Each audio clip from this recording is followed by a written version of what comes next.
You have to be really intentional about putting a team together.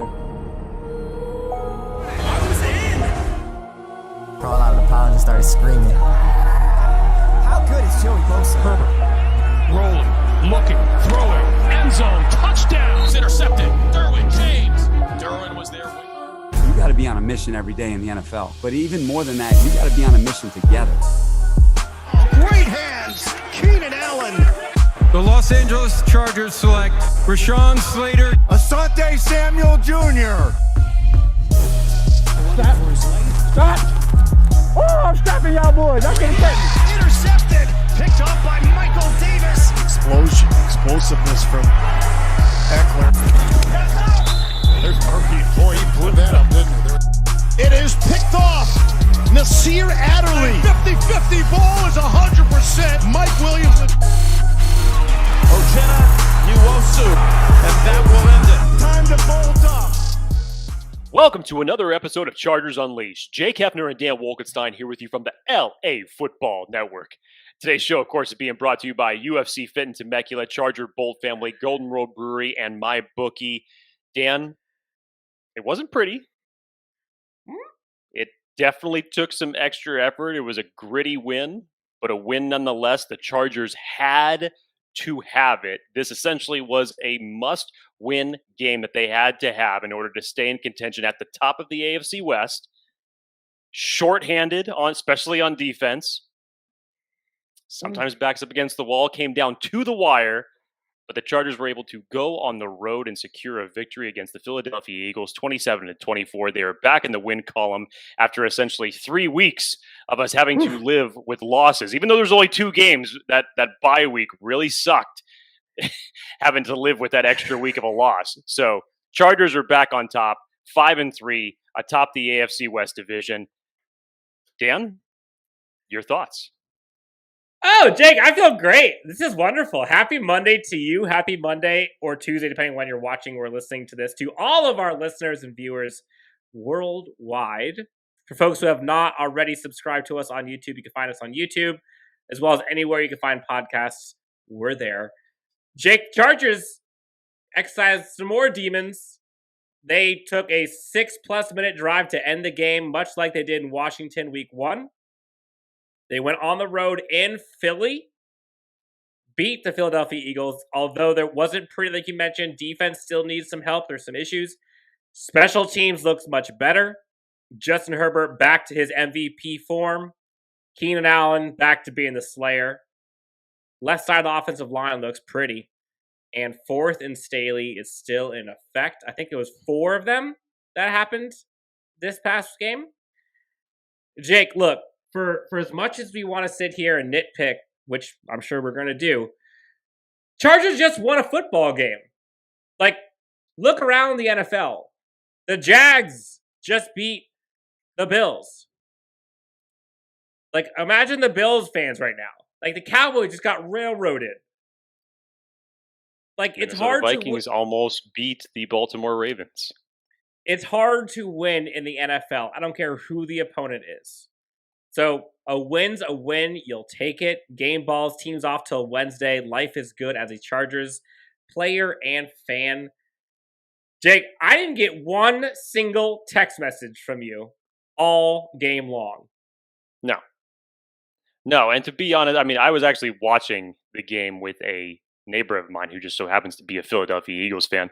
And to be honest, we were both so humble with how his team is what it is and what they need, and I was humble, of course, being a lot more pessimistic, but also being able to correctly predict how the game was gonna go, and I was giving him more hope because every time that the Chargers would score, I say, dude, right now you have us exactly where you wanted us. The glory for the Chargers only lasts for so long, and sure enough, right when the Chargers would score, the Eagles would march right back down the field and match by putting another touchdown in the end zone.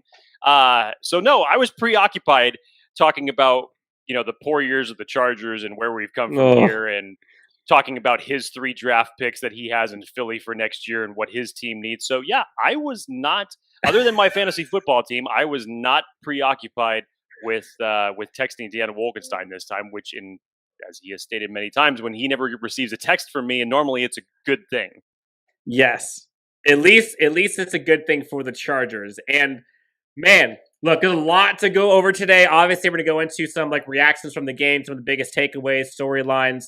We do, Jake, have a ton of voicemails from the Chargers Unleashed hotline that was lit up after the game on Sunday. We got a few today as well. Again, for folks who have not heard or called in, you can always call a hotline at 323-374-5651. Leave a voicemail and your reaction will be on an upcoming episode of Chargers Unleashed. So as we go through the segments, we will sprinkle in the voicemails. I believe we have 6, so we'll do it in pairs of 2. And we'll have 3 of those, and we'll have some fun. We'll get Jake's instant reactions because he has not heard a lick of these. So, Jake, biggest takeaways. We don't need to go through the recap. Everybody knows what happened. We all saw it. What are your biggest takeaways? Things that were most either impressive or things that were... Let's start with impressive first. Most impressive things about this game. I think most notable, you got to look at Justin Herbert, number one. After the 2 games of struggles that he's had against Baltimore, New England, this felt like a game where he got himself right again. And talk about efficient. 32 of 38 for 356 yards, 3 total touchdowns. And according to ESPN stats, it was his 12th 300-yard game, which is 2 more than any quarterback through just 2 seasons in NFL history. The only other 2 to do that, Patrick Mahomes and Dan Marino. And they both had 10. And Justin Herbert has 2 more than they do. It is insane. When you look and when you really break down what Justin Herbert was doing against coverage that the Eagles were bringing, because again, they tried to mirror a little bit of what the Ravens and the Patriots are doing, trying to mix it up a little bit. Herbert definitely seemed a lot more in sync with his receivers this time around. As you mentioned, Dan, the offensive line did a much better job in giving him protection this time. The drops that have haunted this offense were not there as they have been the last 2 games. This was a redemption game, certainly for Keenan Allen. 12 catches for him, over 100 yards. He even said in the post-game interview with Chris Harry that he didn't like the drops that he's had those last 2 games, and he made note of it to correct that. But I think just the way that the offense worked as a whole, certain things, we're going to get into it. When it came to the run game, certain plays that were being called, especially on 4th and Staley, there were a lot of warranted criticisms for that.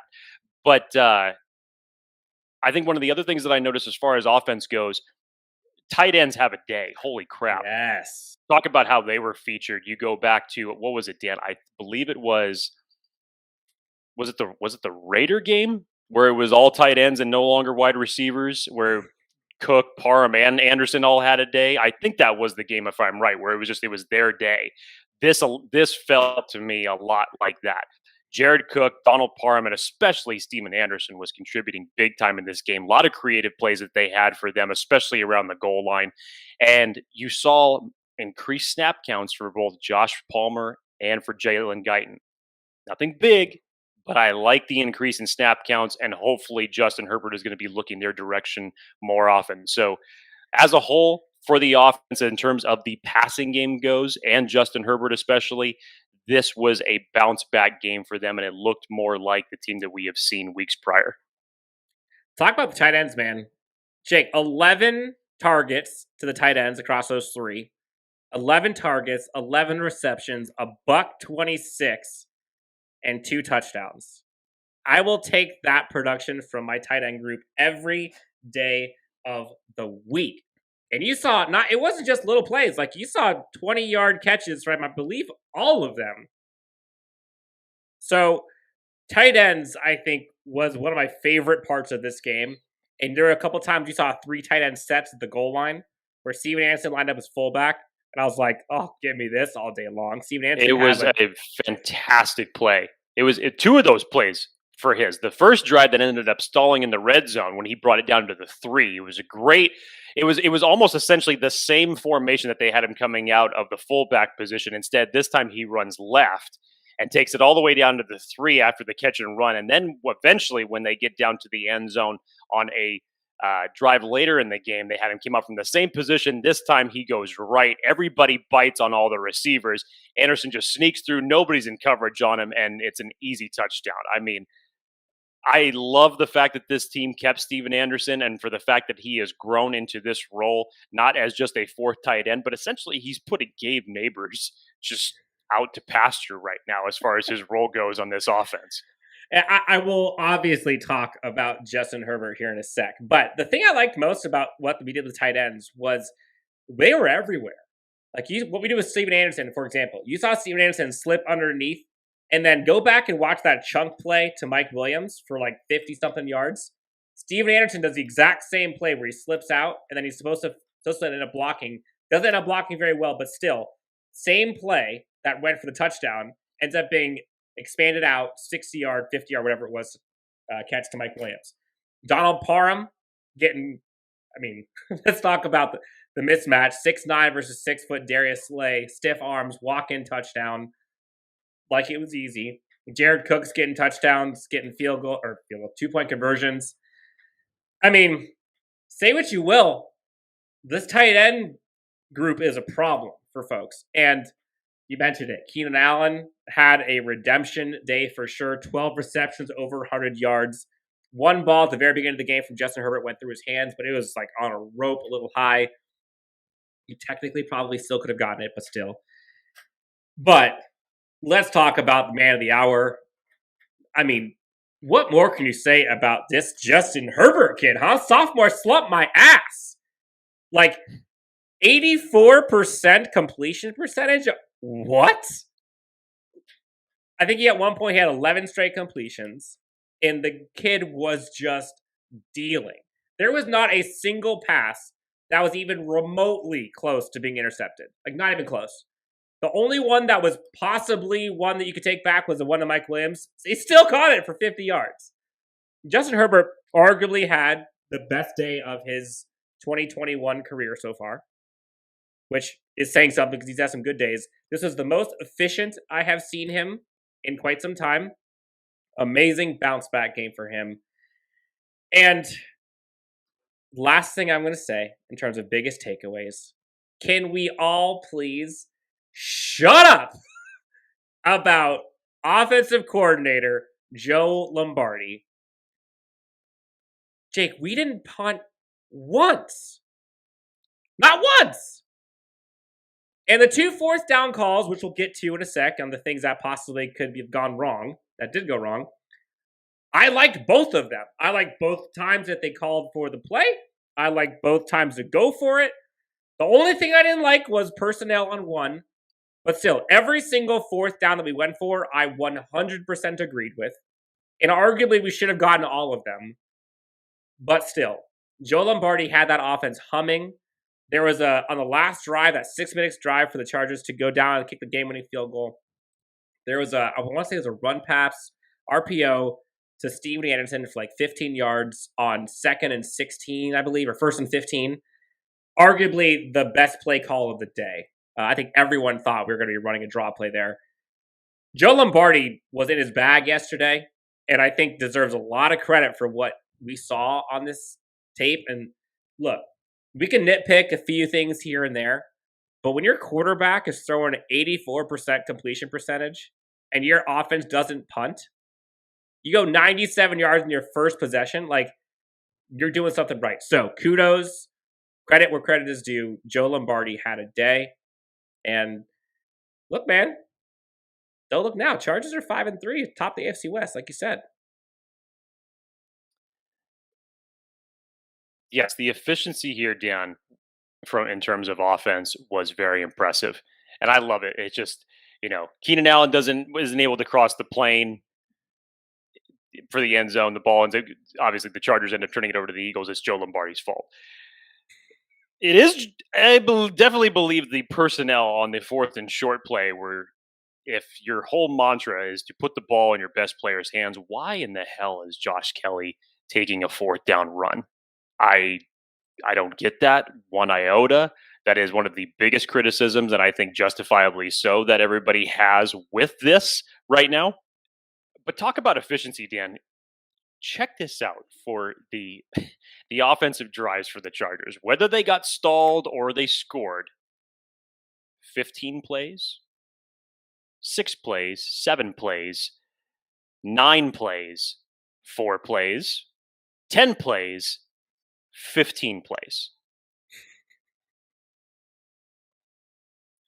That's pretty damn good. That's pretty damn efficient. And as like you mentioned, the Chargers did not punt one time. And those last drives that I said, even though the low numbers, 4 plays, 66 yards in a minute 56, and the Chargers put 7 on the board on that. 9 plays, 57 yards, they got a field goal out of that. 15 plays, 64 yards. This was the backbreaker at the end of the game. 6 minutes and 5 seconds. Technically 6 minutes and 7 seconds, considering that they left 2 seconds on the clock.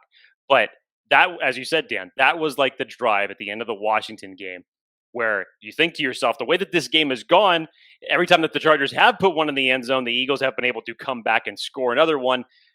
This time, we just decided, you know what? We're not going to give the ball back to you this time. And we're just going to drive it down your throat and make this just a slow and painful death for you at the end of the game. And the Chargers won the game off of their field goal kicker? What? Am I reading? Before we get to the special teams, because we're going to be talking a lot about special teams, we got a lot to talk about with this defense. Set your recording devices, because this is going to be a rare time that happens. In a positive light, anyway, that's for sure. Yes, in a positive light. Jake, we had quite the number of Chargers Unleashed hotline voicemails. So I say we get going on those. Let's get 2 of those going now. Again, for folks who have not called in or are not familiar or have not tuned in before, Chargers Unleashed hotline, 323-374-5651. Leave a voicemail with us, and we will go ahead and play your voicemail, and you'll get Jake's instant live reaction for the first time. All right, Jake. So, again, like I mentioned, got 6 voicemails. Let's hear what folks had to say about this game. Someone from the 570 area code called in. Let's hear what they had to say. So this game was a really tough game. This was kind of surprising, too, because it was probably the best game the offensive line had. I mean, even Storm Norton and Michael Schofield, they played pretty well all game. And the Eagles' pass rush really never got home to Justin Herbert like I thought they would. I think, obviously, the run defense, we can talk about that all day. We know what it is. It's not great, but it has to be just good enough. The real concern this game was the secondary, how guys were holding up. Everybody was hurt, and the guys who were healthy, they were just struggling. Jalen Hurts made a lot of surprisingly good throws, but this was just a big win. It was a must-have win. The Chargers needed it, and they got it. And I also want to say the last 2 things is credit to Andre Roberts, huge on special teams that game. And then Joe Lombardi's play calling was much better. I felt like the Chargers had more intent on a lot of their plays and had less of the bad plays that we've come to know for the first 7 weeks. So bolt up, it was a big win. That's a lot of points there, Jake. I'm trying to figure out which one I want to start with. Let's get the special teams one out of the way, because that was an obvious one. When I'm watching that, especially Andre Roberts' last return, I think it was of 39 yards, if I'm right, Dan. Again, I got my neighbor who's a Philly fan that's sitting right there. It's like, I think that is the longest return that I have seen the Chargers make in the last 7 years. And it may be longer, and I couldn't remember it. But holy crap, look what happens when special teams actually ends up contributing positively to your offensive drives. I mean, this was a great day for Andre Roberts. This is, I think, what we were expecting the juice to him that he was supposed to bring last week. But again, you're going up against Bill Belichick, who's historically had one of the best special teams unit for the better part of 20 years. But this is what you wanted to see from your return game. This was the big reason why you waived KJ Hill, brought him to the practice squad, and you brought in Andre Roberts as your primary kickoff and punt returner. This was great in terms of making things easier for the offense to not have them start drives from inside their 10 or inside their 20 and drive 80, 90. The Chargers even had to do it at one point in this game, even though it yielded no points, but you drove 97 yards. It's amazing the fact that they still ended up doing it, albeit they yielded no points off of that drive. But damn, you don't want to have to see them doing that every single time. So credit to Andre Roberts for injecting some adrenaline into this return game that the Chargers desperately needed. Let's go to the defensive side of the ball. The Chargers came into this game severely shorthanded in the secondary. Mike Davis, Asante Samuel Jr., Alohi Gilman, all of whom were out. There was a rotation of Ryan Smith, Tavon Campbell, Kamen Hall. I know I'm probably forgetting one individual as far as who was brought in. Obviously, Chris Harris, who had one of the more forgetful days of his career because Devontae Smith made him look pretty bad on a number of different occasions that he ended up catching the ball. And the Eagles caught on to it very fast, and they picked on Chris Harris all afternoon. It wasn't pretty. But again, when you think of everything that the Chargers had as far as their deficiencies, lack of personnel in the secondary, other than Devontae Smith, the Eagles wide receivers were not really able to do much. Again, that goes to Jalen Hurts being able to run the ball himself, the success that the Eagles were having in the run game. I think they ended up having 172 yards total rushing. They had 115 by halftime. But, these are some of the games that you have these type of games and you find ways to win despite the injury bug. So we're not sitting here on a Monday talking about, the Chargers didn't have this guy or that guy and this guy, and it probably would have been a much different outcome. Screw that. You found a way to win regardless of the fact. Period. You found a way to win. Right. It wasn't pretty, but you found a way to get it done. I'm a little... First off, thank you so much for calling. I'm a little on the fence about kind of this idea that Chris Harris Jr. had a bad day. Now, did he get exposed on a few plays? Sure. I believe he gave up 4 catches for 80 yards on the day. But Jake, as a team, the Eagles had, I want to say, 155 yards passing. Granted, Jalen Hurts missed a wide open Goddard. That would have been a touchdown. I believe that was actually on Chris Harris as well. 150 yards. The Chargers had 200 more passing yards than they did. So as much as we want to sit here and complain about the fact that Chris Harris Jr. had a horrible day, could he have had a much better? Yes. Were there some bad plays? Sure. But look who the Chargers had in their secondary. They literally had their 3rd, 4th, and 5th string corner going. Dan, let me just say this. I think the Chargers were very fortunate who they were playing against at quarterback. And this is not a knock.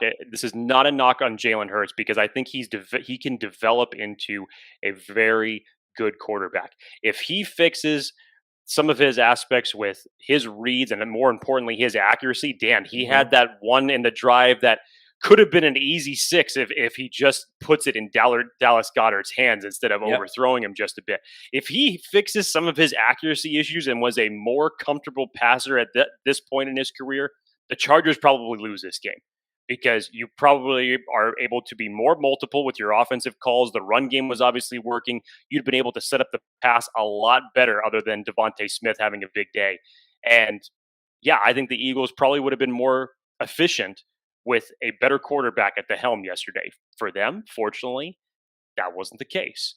So, I think that they were fortunate enough that with the injuries they had in the secondary that they were able to get out of there because you couldn't use Derwin James close to the line of scrimmage. You had to have him back there basically as a safety blanket that entire game. Same with Nasir Adderley. You had to keep them back of the backfield. They were not able to get up at the line of scrimmage.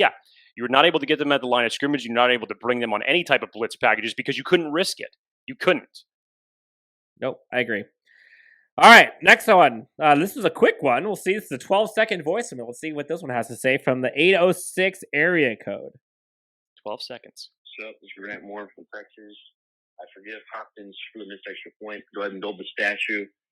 Put Herbert back in the MVP discussion. Good day, sirs. Okay, so Jake. Sirs. Hopkins is redeemed. He has a statue built for him. Justin Herbert's MVP. Good day. Simple enough. Hey, look. other than a missed PAT, there's nothing that you can knock on Dustin Hopkins, and that's 2 games in a row now. Other than this one PAT, he has been absolutely flawless. So if the foundation of his statue is currently going up in front of SoFi Stadium right now, so be it. Because as of now, for as long as the Chargers have been in that stadium, he has been the best kicker that has been part of this team for this season thus far, since they have been in that stadium. And Justin Herbert in the MVP race, I'm not quite ready to say that. I think it's a hard mountain to climb if you're going to get over guys like Lamar Jackson or even a Kyler Murray, even though he didn't play. Probably. But it's that mountain just seems impossibly high for how people would value him. I love the idea of it. Trust me. I understand that without him, I don't even want to fathom what this team's record would be. And I get that. But let's pump the brakes just a little bit.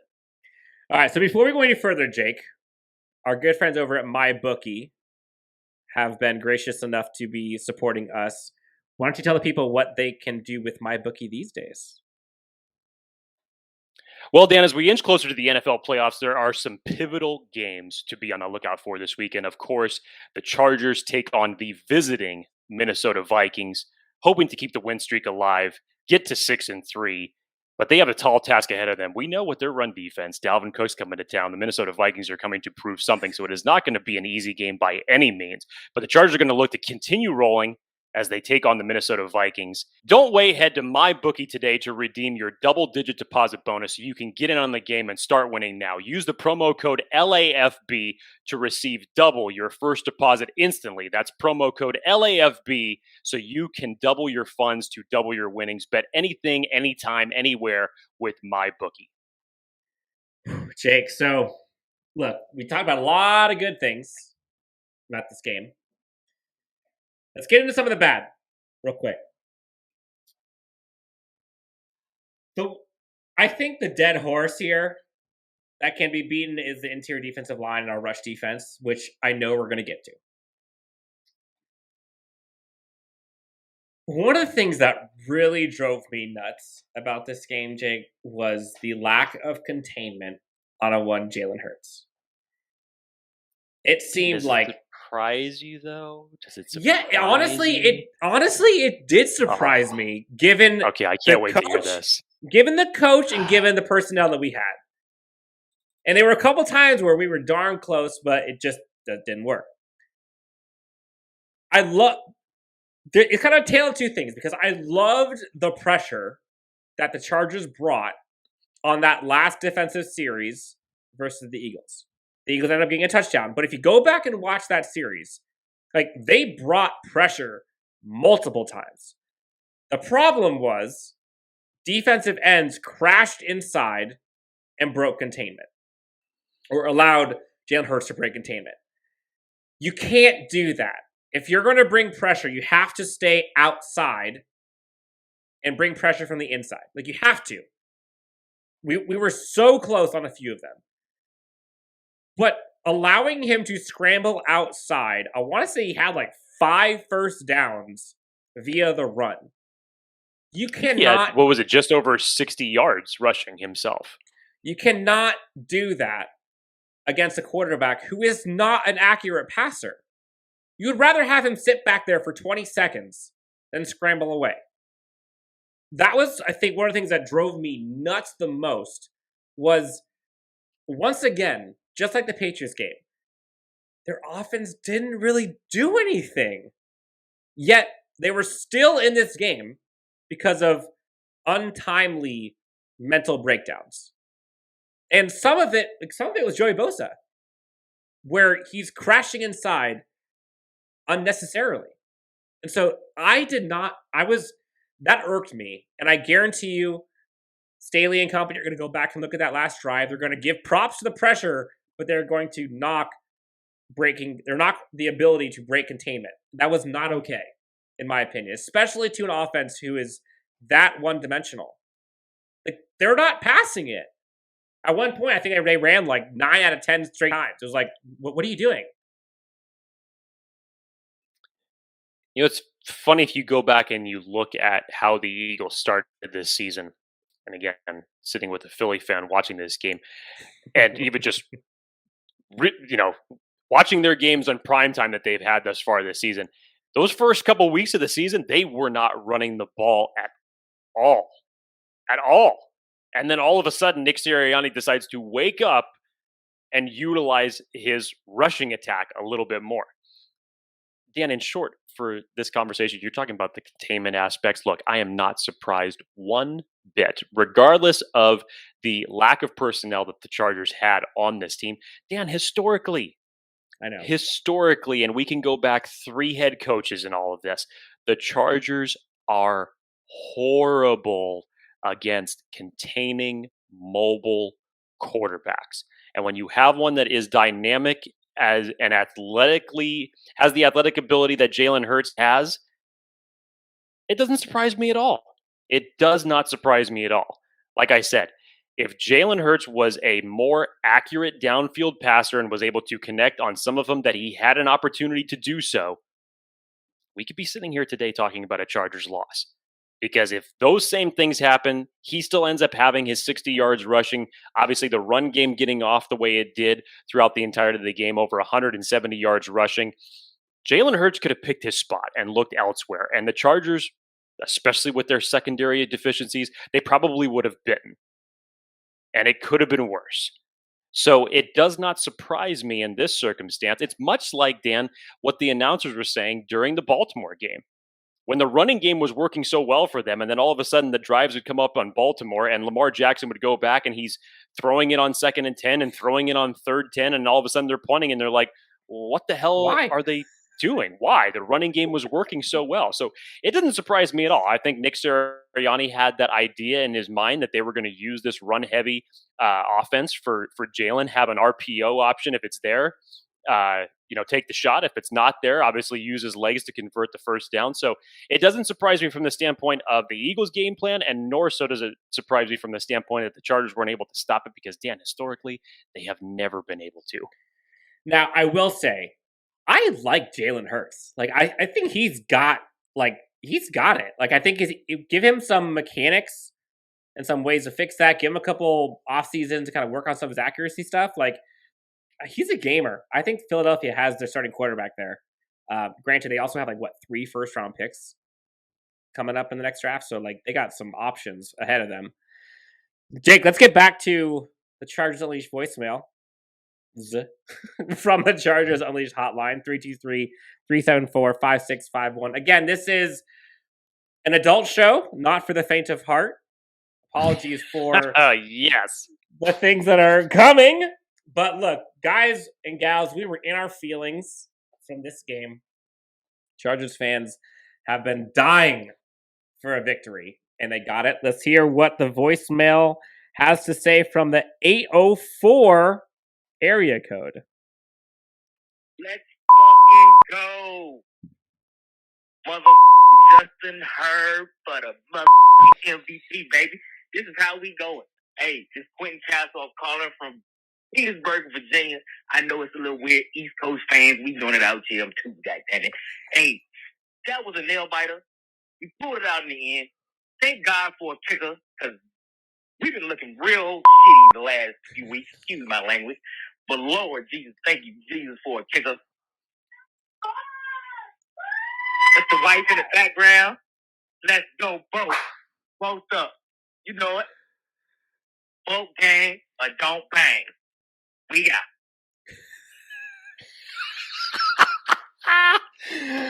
Oh my God.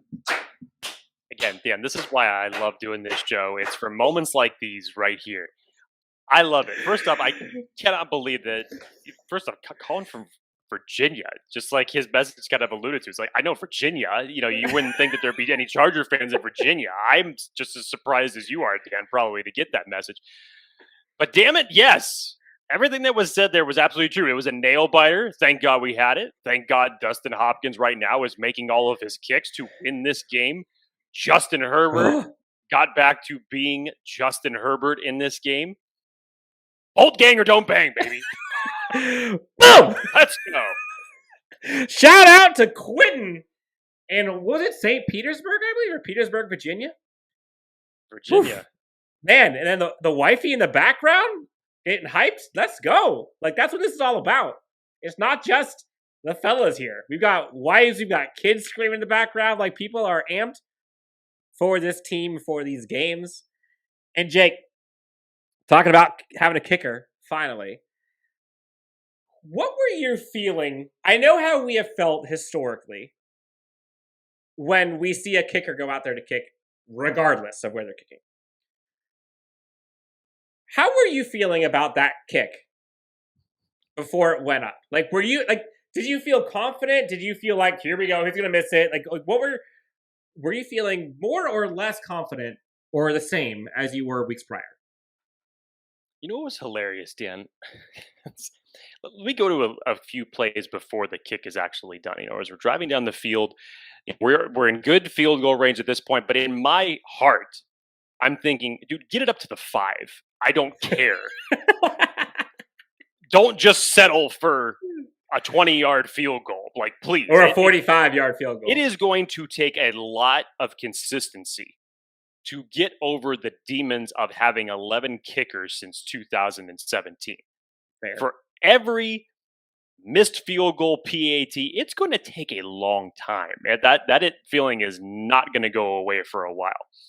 But so there were two things that happened. So I think it was the last time out that the Chargers ended up taking. I think it was a run right. Eckler, I think he ended up losing. Either was no gain or 2 yards that he lost on it. It was still in bounds. We had to take our final timeout. The last play that happens before the field goal ends up happening. Again, the Chargers have no timeouts at this point. Eckler's able to bust one up the middle, get a nice chunk of yardage back, and he gets tackled. And then all of a sudden it just gets up like fist pumping. I'm looking at the TV like, get to the line, you idiots. You still have to spike this ball. Like, they're looking like, yeah, we just made a great play. Like, the game's not over yet, dude. Like, get up on the ball and spike it and stop the clock. I think my heart was pounding more at that moment right there. I'm like, that would have just been the most Chargers thing to do, that everybody forgot that there was no timeouts left. And God forbid if they let that clock run down before they were able to get the field goal off. But yeah, Dan, like I said, it doesn't matter if it's from the 6, the 36, the 56. This feeling of anxiety and the thought process of the Chargers missing one, especially in a critical moment like that, that's not going to go away anytime soon. I will say, the part that got me the most anxious about that drive at the end of the game, aside from the fact that Austin Eckler absolutely got the first down, there's no reason why that was a 4th down run that they had to call, where he jumped over the line. Horrible spot. No way he did not get that first down. Fast forward, I want to say Chargers were in field goal range. It's about a somewhere between 40 and 50-yard field goal at this point. Chargers, I think they go to Keenan Allen, short of the sticks. It's like 4th and 2. Chargers go up there and looking as if they're trying to get the Eagles to jump off sides, and then get to the very end of the play clock, call timeout. As much as I was confident that, true to Brandon Staley's form, he would have gone for it on 4th down, there was like the devil and the angel. There was like that moment where I'm hoping like, oh, hell no. Like, please tell me you are not settling for a 48-yard field goal right now. Like, I would rather go for it on 4th and 2 or 4th and 1 than go for a 48-yard field goal. Don't do this to me with 3 minutes left. That was when I got the most stressed out. Once we got that first down, I was kind of like, okay, I feel better. But when we actually kicked it, Jake, I literally looked to my wife. I said, I can't watch this. I put my head in my hands, and then the blanket, and then I just listened for my wife. And then game over. We win. I should let game over. There's 2 seconds left. You're right. It's going to take a lot to negate those negative feelings and experiences that we've had from the special teams. But look, give them credit. They did what they needed to do. And they went down 6+ minute drive for the win when they had to have it. Thank you, baby Jesus. Moving on, Jake. 951 area code. leaving us a voicemail. I think they're happy about the win, but there may be some other feelings as well. Let's hear what they have to say. Hey, I'm happy about the win today. Very excited about it. However, I do think, obviously, our defense needs some work. Not just the run defense, which I know a lot of people say, but I also think that the defense all around is hurting a little bit. But my main takeaway, not just from this game, is just it looks like they don't have heart. They don't have that fight in them. They just lack that. And I think if we are going to be postseason contenders, they need to have more fire. So that's my take. Hopefully they get it. Hopefully we can do something in the postseason this year. Thanks. Well done. Call it like you see it. Called out. Bring in the hot takes. Jake. Well, first off, thank you so much for calling. Chargers don't have heart. They don't have the fight in them. Do you agree? On defense, specifically. This is a very interesting comment. I'm going to say yesterday was a microcosm of the personnel that was on the field. And obviously the Chargers were dealing with their injuries in the secondary, and I'm not taking away any excuses of anything. But in defense of her comments, and Dan, as we have said many times on this show before, the Chargers are not stacked with 11 spots on defense to post Derwin James's and Joey Bosa's. And if you were to point out one other defender that probably had a big-time contributing day yesterday, was Linval Joseph, but that's probably the only one that you can say. Dan, we have been waiting for that opposite edge rusher to show something consistently to where Joey Bosa is not doubled and triple teamed on a weekly basis. The only time he got free that he got to Jalen Hurts it was literally when nobody touched him. I don't know why anybody had no bodies on Joey Bosa on that play. But, Kyler Fackrell has had his moments. Uchenna Nwosu got his first sack a couple weeks ago.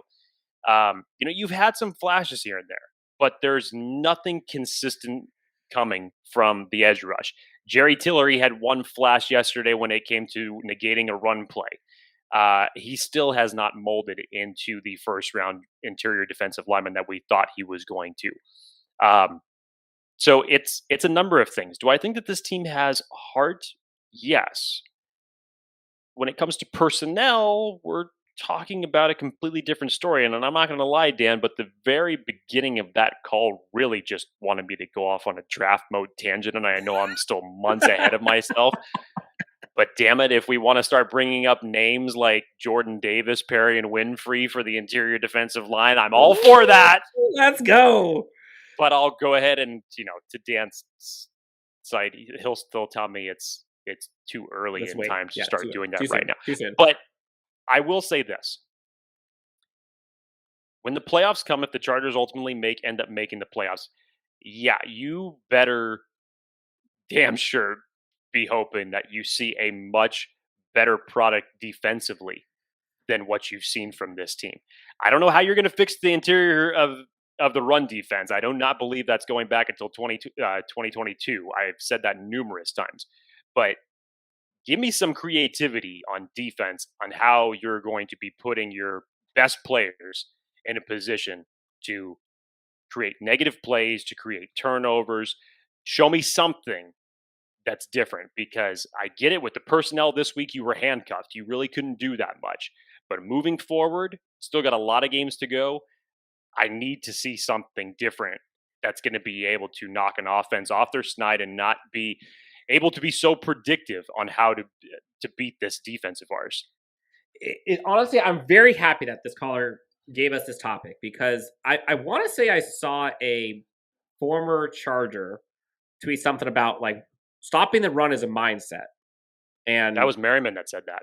Was it? Okay. So how much of this is personnel versus how much of this is that they're just not showing heart?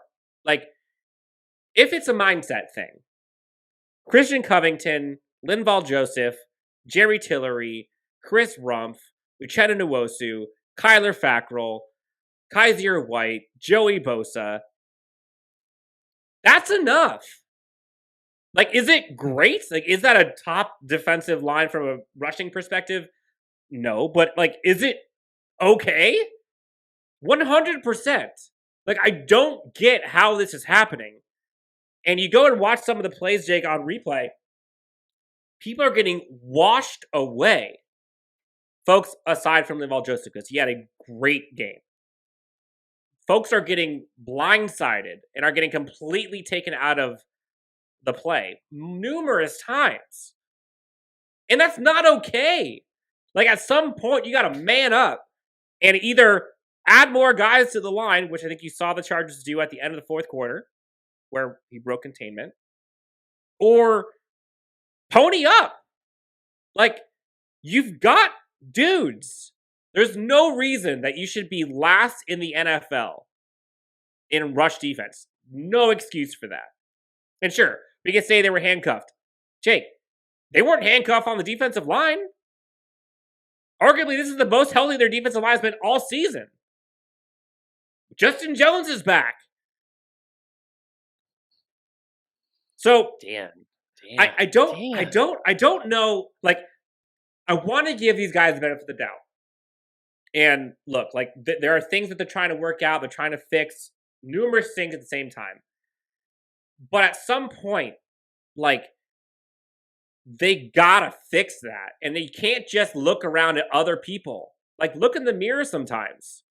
And sure, like, I'm sure there are things that Brandon Staley and team and coaching staff are looking at. Like, there's a reason for it. But at some point, you have to decide, this is a trend, and I will do everything to stop this. I don't think it's a hard thing. But number one, I think Brandon Staley, from his comments in the bye week, said that he recognized that it was bad, and he took that upon himself. Has it been fixed yet?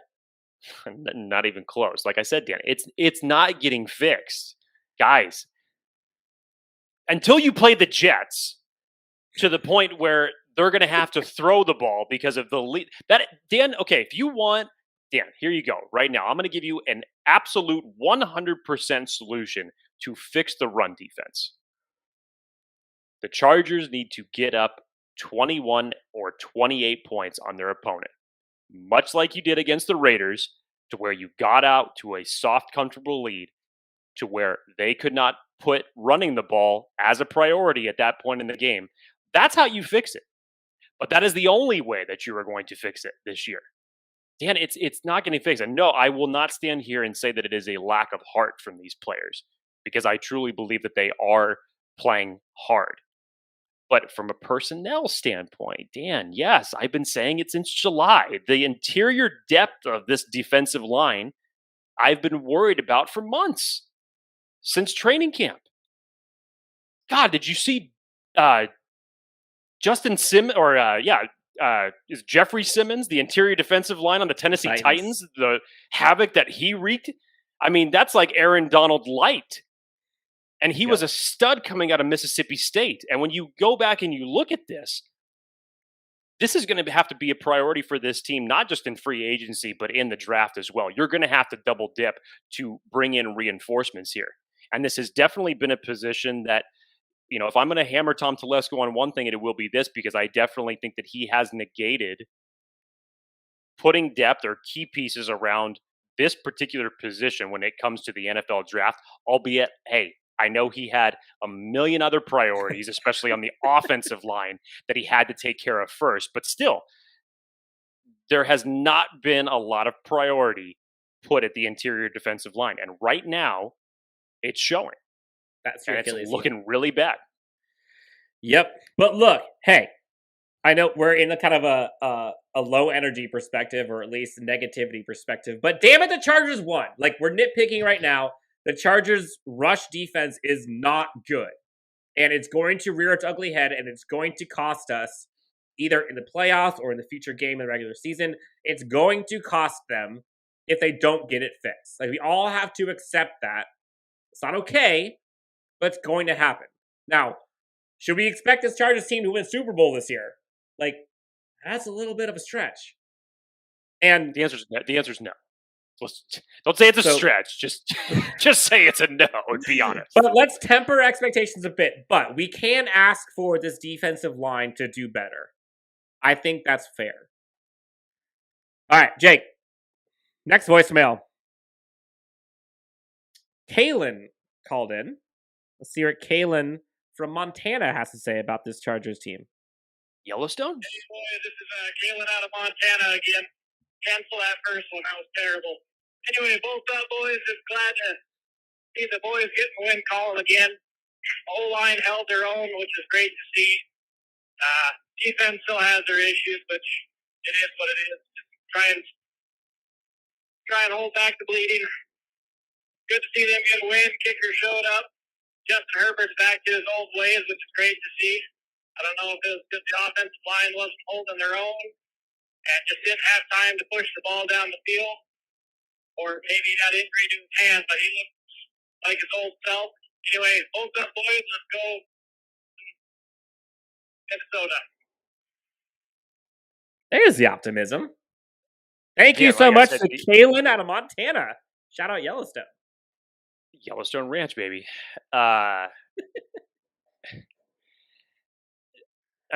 bigger reason of why Justin Herbert looked as good as he did is because he wasn't getting his pressure nearly as often as he had been the past 2 weeks. Had time, the offensive line did very, very well.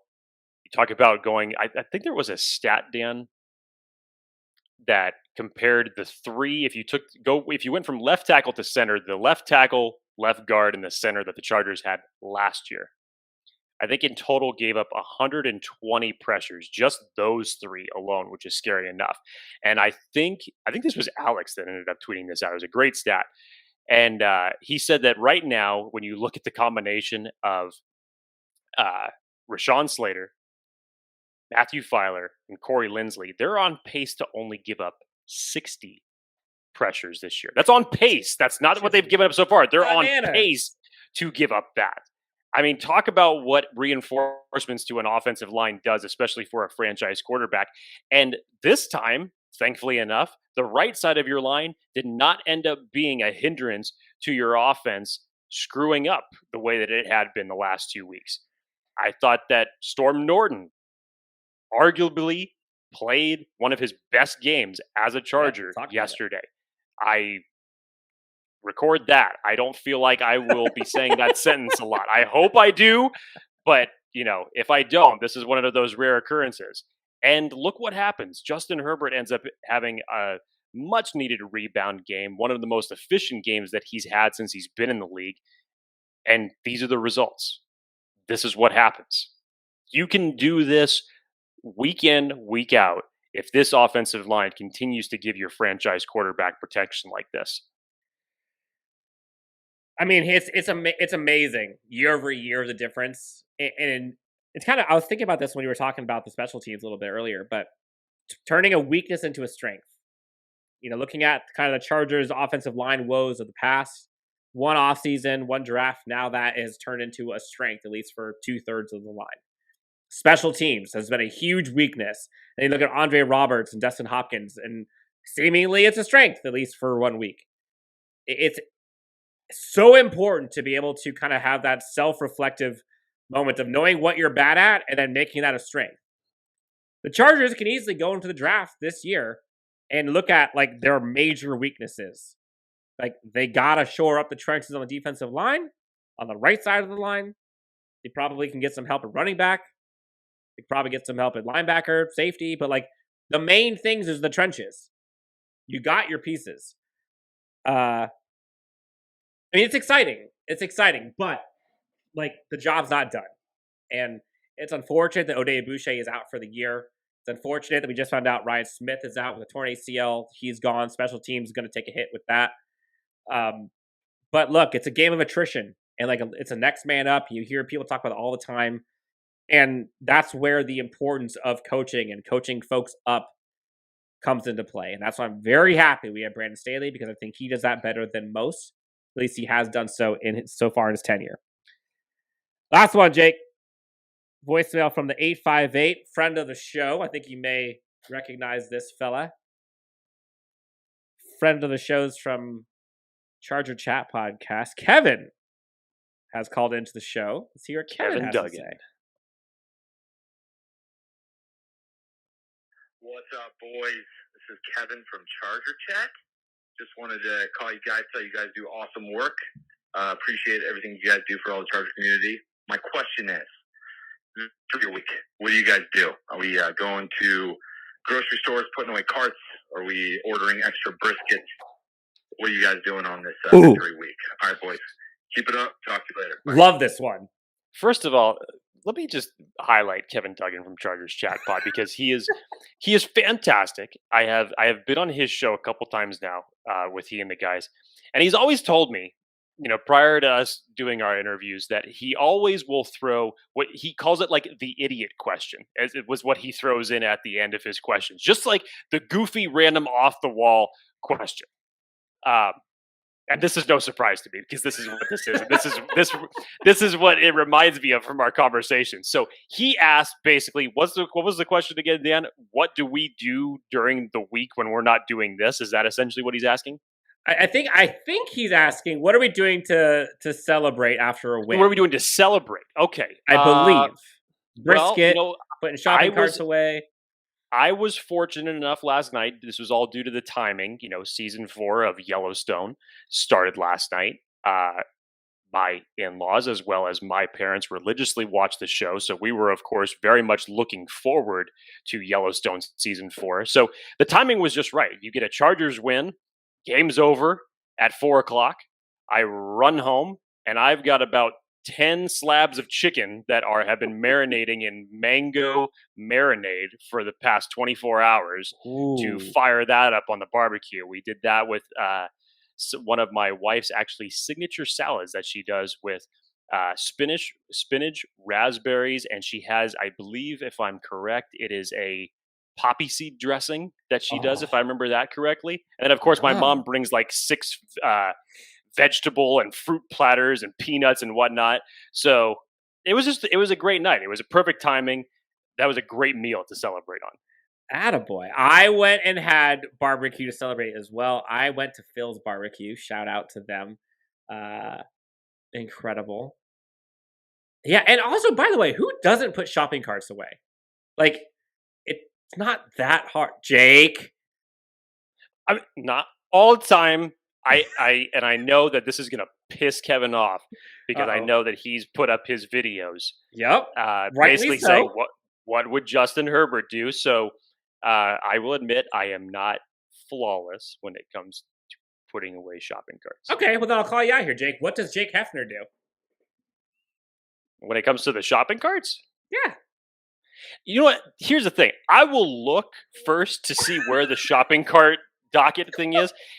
If it's more than 100 feet away, what do you do? I kind of like look around first to see if there's any witnesses, and then I put it up on one of those, barriers that has the trees on it, or it's, separating the parking spots. So I'll do that first. If it's less than 100 feet, I will gladly push myself all the way there and then put it into the docket. But sometimes you get the dockets, like you go to Costco on a busy day, the dockets are full. So it's like, what the hell are you supposed to do? Okay, but do you, I only say this because I know I do. Do you still sometimes ride the cart on the way back? Oh, it's 100%. I do that. Who doesn't want to, I mean, come on. I'm 36 years old. I have to relive some part of my childhood. Thank you. Yes. Kevin, thank you so much for calling into Chargers Unleashed Hotline. Friend of the show, you're the best, man. Love what you guys do over at Charger Chat. If you haven't listened or seen them, go check them out. They're awesome. Jake, I think that's going to do it. Look, we talked about all of the positives. We talked about Justin Herbert. We talked about Austin Eckler. We talked about Keenan Allen. We talked about this coaching staff, offensive play calling. We talked about the bad. We talked about interior defensive line. We talked about kind of the Chris Harris stuff. We talked about what we need to do getting better. And obviously, we talked about all of the hotline voicemails and reactions from Jake. Jake, anything else you want to tell the good people before we sign off until our next episode? Dan, it always feels good to come on here on a Victory Monday, despite what you may think about my pessimistic thought process as it relates to this team and the history of this show. Podcast. But I will say this: when it's a win like that, when that is a win that historically the Chargers lose 9 times out of 10, this was the 10th, and we've had a couple games like this to where you're finding different ways to win. And on this day, it was on the foot of your kicker. On the other days, it's been from a fourth quarter comeback.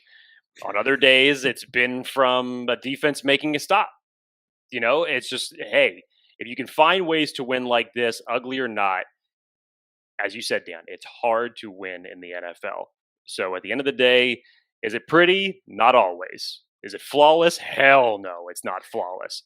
But it's a W in the win column, and that's all that matters. On to the Vikings. Chargers beat the Eagles 27-24, improved to 5-3, atop the AFC West, ahead the Minnesota Vikings come to town to SoFi. Jake, I will be at the game with a few friends and family. Cannot wait for that one. Chargers got a big test ahead of them. But right now, Chargers won last week, improved to 5-3. We are all on a high. Enjoy it. And we'll talk to you next time on Chargers Unleashed. For Jake Hefner and his backwards hat, you can find him at Jake T. Hefner. Myself at Chargers Homer. Fourth and Staley t-shirts, you can find him at LAFB Network. We're selling them on our website. Go check them out. See him at SoFi.